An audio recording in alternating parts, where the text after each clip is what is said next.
দাঁড়ান, কোথায় যাচ্ছেন? ব্যাংকে টাকা পাচ্ছেন না, সরকারকে দোষারোপ করতেছেন। ভিডিওটা দেখলে বুঝতে পারবেন কোন সরকার এর জন্য দায়ী ছিল। দেখেন। গ্রহণ করেছেন। এর মধ্যে অন্যতম, সরকারি গাড়ির পরিবর্তে নিজের ব্যক্তিগত টয়োটা গাড়ি ব্যবহার করছেন। গাড়ির তেল থেকে শুরু করে চালকের বেতন সব নিজের ব্যক্তিগত তহবিল থেকেই বহন করছেন প্রধানমন্ত্রী তারেক রহমান। যানজট এবং সরকারি খরচে বিলাসিতা কমাতে তার গাড়িবহরের আকার 14টি থেকে কমিয়ে মাত্র 4টিতে নিয়ে এসেছেন। এছাড়াও রাজধানীতে যাতায়াতের সময় রাস্তার দুই পাশে পুলিশ মোতায়েনের প্রথা বাতিল করেছেন তিনি। ঢাকার বাইরের কর্মসূচিতে তারেক রহমানকে বহনকারী লাল সবুজের বাস ব্যবহার করতে দেখা গেছে। প্রধানমন্ত্রীর প্রেস উইং থেকে জানানো হয়েছে, একসাথে অনেক মানুষের যাতায়াতের সুবিধা এবং অতিরিক্ত ব্যয় কমাতে সবার আগে বাংলাদেশ লেখা লাল সবুজের বাসের ব্যবহার করা হচ্ছে।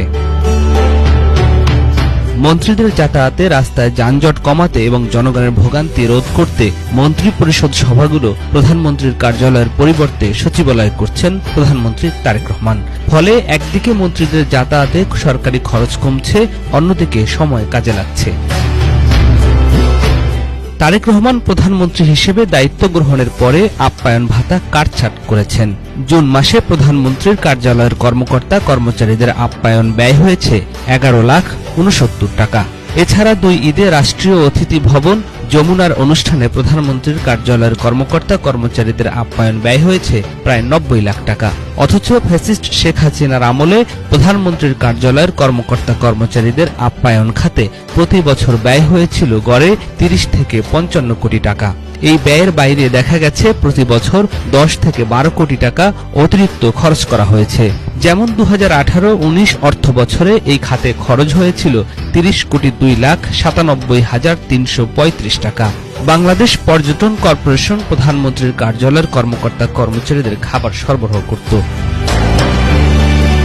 প্রধানমন্ত্রী তারেক রহমানের নির্দেশে 2026-27 অর্থ বছরের বাজেট পরবর্তী নৈশভোজ বাতিল করা হয়েছে। প্রধানমন্ত্রীর অতিরিক্ত প্রেস সচিব আতিকুর রহমান রোমন জানান, ব্যয় সংকোচনের কথা বিবেচনা করে প্রধানমন্ত্রীর নির্দেশে এবার বাজেট পরবর্তী নৈশভোজ বাতিল করা হয়েছে। এতে সরকারের প্রায় 50 লাখ টাকা সাশ্রয় হয়েছে। জনগণের প্রতি কৃশ্যতা সাধনের আহ্বান জানানোর পাশাপাশি প্রধানমন্ত্রী ঘোষণা দিয়েছেন, তার দলের কোনো আইন প্রণেতা সরকারের সুবিধা নিয়ে করমুক্ত গাড়ি আমদানি করতে পারবে না। সরকারি কর্মকর্তাদের গাড়ি ক্রয় ও মাসিক জ্বালানি ব্যবহারের ক্ষেত্রে বরাদ্দ 30% পর্যন্ত কমানো হয়েছে। সরকারি কর্মকর্তাদের গাড়ি ক্রয়ের জন্য সুদমুক্ত ঋণ দেওয়া এবং সরকারি অর্থায়নে সব বৈদেশিক প্রশিক্ষণ বন্ধ থাকবে। সরকারি অর্থায়নে সকল প্রকার বৈদেশিক প্রশিক্ষণ, সেমিনার এবং ওয়ার্কশপে অংশগ্রহণ আপাতত স্থগিত রাখা হয়েছে।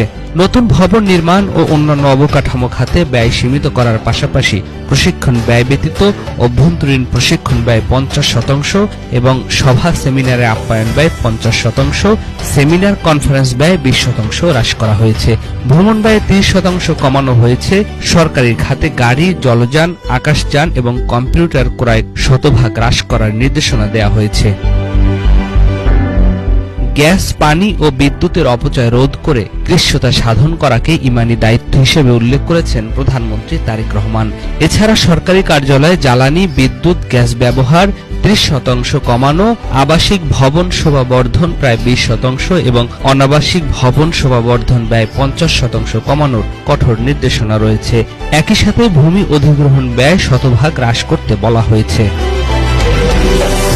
প্রধানমন্ত্রী জাতীয় তহবিল ব্যবস্থাপনায় কঠোর মিতব্যয়িতা বজায় রাখার নির্দেশ দিয়েছেন। প্রতিটি সরকারি ব্যয়ের প্রয়োজনীয়তা কঠোরভাবে যাচাই করার এবং প্রটোকলের গাড়িবহর সীমিত করার জন্য নির্দেশনা রয়েছে।